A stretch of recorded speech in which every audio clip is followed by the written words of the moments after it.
நான் ரொம்ப நேரம் தூங்கிட்டேனா? நிறைய நாள் நீ தூங்கலன்னு நான் நல்லா புரிஞ்சுக்கிட்டேம்மா. மனசுக்குள்ள எல்லாத்தையும் அடைச்சு வச்சுக்கிட்டு எனக்கு ஆறுதல் சொல்லிக்கிட்டு இருக்கேன். எப்படி முடியுது உன்னால? அம்மா, கருத்தா பேசினது போதும்.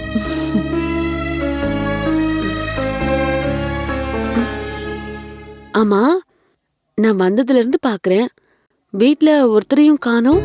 எல்லாரும் கிளம்பி கோயிலுக்கு போயிருக்காங்க. கோவத்துல நான் அன்னைக்கு வீட்ல சாமி கிட்ட நான் ஒரு குட்டி கலட்டாவே பண்ணிட்டேன்.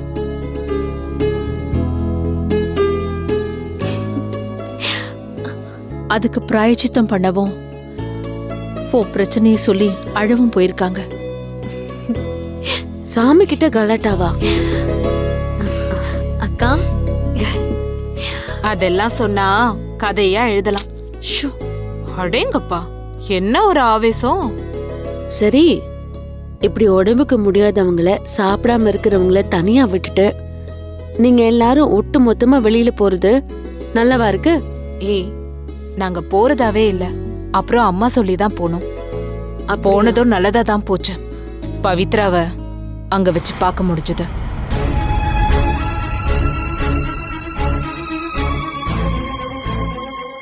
பார்த்து? ஹே, ஒன்னும் இல்ல, அறிமுகப்படுத்திக்கிட்டோம், அவ்வளவுதான். அது அவசியமா? தெரிஞ்சுக்கணும்னு ஆசைப்பட்டேன், பேசினேன். ஆனா வழக்கம் போல பாஸ்கர் தான் கொஞ்சம் அவசரப்பட்டு கைய ஊங்கிட்டேன்.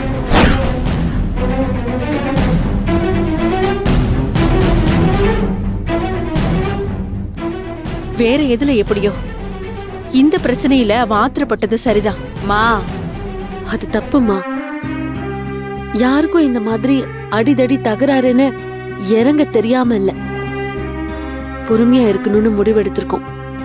அந்த பொறுமை அவங்கள யோசிக்க வைக்கணுமே தவிர மனசுக்குள்ள அவங்க மறுபடியும் மறுபடியும் வஞ்சத்தை வளர்த்துக்கிற அளவுக்கு முடிவுக்கு தள்ளிடக்கூடாது. விடு கௌரி, நான் அவனை சமாதானப்படுத்திட்டேன். அக்கா, இவ்ளோ அப்பட்டமா ஒரு விஷயம் நடந்துட்டு இருக்கும் போது பொறுமைன்னு சொல்றது கொஞ்சம் இரிட்டேட்டா தெரியலையாக்கா? நித்யா, உடனுக்குடனே தடாலடியா களத்துல இறங்கறதுக்கும் நீ பண்ண இந்த விஷயத்த பத்தி எனக்கு கொஞ்சம் கூட கவலை இல்லைன்னு கண்டுக்காம இருந்து அவங்களுக்குள்ள ஒரு கலவரத்தை உண்டு பண்றதுக்கும் இந்த பொறுமை அவசியம். உண்மையிலேயே உனக்கு கவலை இல்லையாமா?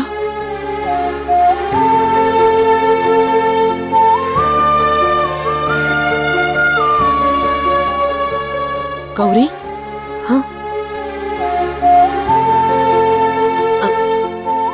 இல்லக்கா, கவலை இல்லைன்னு ஒத்த வார்த்தையில சொல்லிட்டு ஒதுங்கிட முடியாது.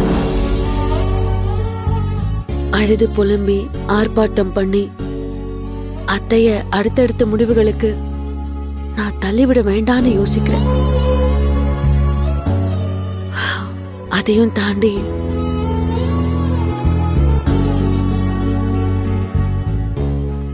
அவர் மேல இருக்கிற என்னோட நம்பிக்கை ஒரு துளி கூட இன்னும் மாறல. அது மாறவும் மாறாது.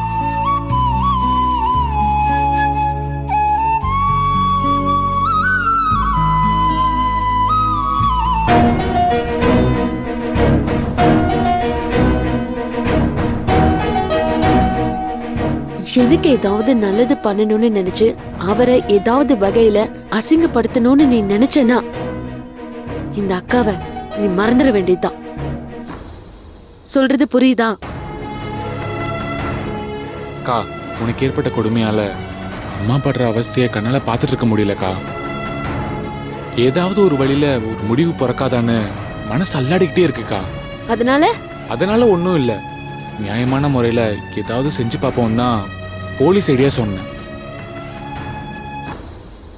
உண்மையிலேயே எனக்கு ஏதாவது நல்லது பண்ணணும்னு உன் மனசு சொல்லுச்சுன்னா இந்த விஷயத்துல நீ அக்கறைப்படாம அமைதியா இருந்தாலே போதும்.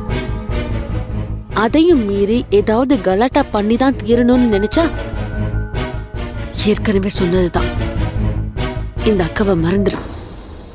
புரியுதா?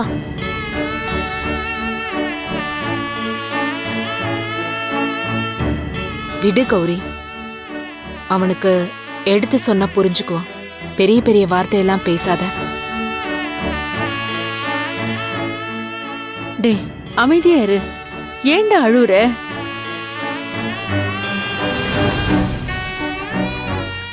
நீ நல்லா சந்தோஷமா இருக்கணுன்றதுக்காக நான் என்ன வேணா செய்வேன்க்கா. நான் உனக்கு ஒரு தம்பியா இருக்கேனா இல்லையோ, எனக்கு ஒரு அக்காவை எப்பவும் இருப்ப.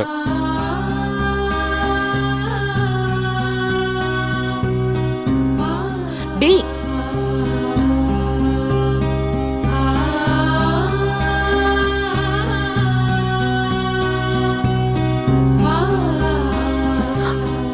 அக்கா, அவனை கொஞ்சம் கவனமா பாத்துக்கோக்கா. சரி. செம்ம போதை ஆகாத. போதையில் தலை தெறிக்க சுற்றுறவனை பார்த்துருப்பீங்க. போதை தெளிஞ்சு சுற்றுறவனை பார்த்துருக்கீங்களா?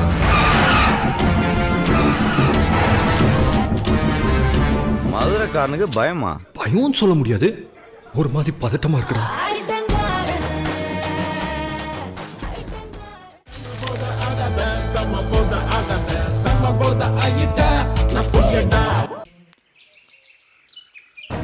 கா போ. எவ்வளவு கஷ்டத்துல இருந்தாலும் அவளோட நம்பிக்கையை பாத்தியா? அதனாலதான் சொல்றேன், பேசாம லாராக்கு போன் போடு. அவங்களும் போய் கௌரி முன்னாடி நின்னுட்டா வேற வேணையே வேண்டாம். பண்ணு. ஆமாண்ண, தற்காலிகத்துக்கு இது இப்படி இருக்கட்டும். கௌரி அக்காவே சொல்யூஷன் கண்டுபிடிக்கட்டும்.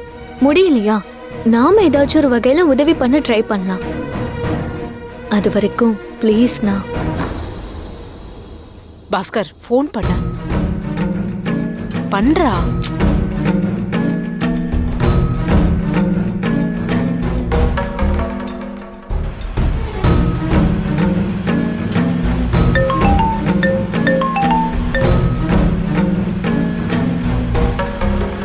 ஹலோ பாஸ்கர்.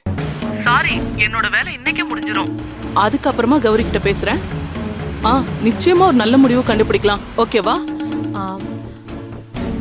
வணக்கம் லாரா, நான் கிரிஜா பேசுறேன். வணக்கம் வணக்கம். எப்படி இருக்கீங்க? நாங்க நல்லா இருக்கோம். இவ்ளோ பெரிய ப்ராப்ளம் போயிட்டு இருந்திருக்க, நீங்களாவது ஒரு வார்த்தை ஃபோன் பண்ணி சொல்லிருக்கலாமே. இல்ல, இதுல நாங்க எடுக்கிற முடிவை விட கௌரி எடுக்கிற முடிவு தான் ரொம்ப முக்கியம். அதனால்தான் நாங்க இத பத்தி யார்கிட்டயும் ஷேர் பண்ணல.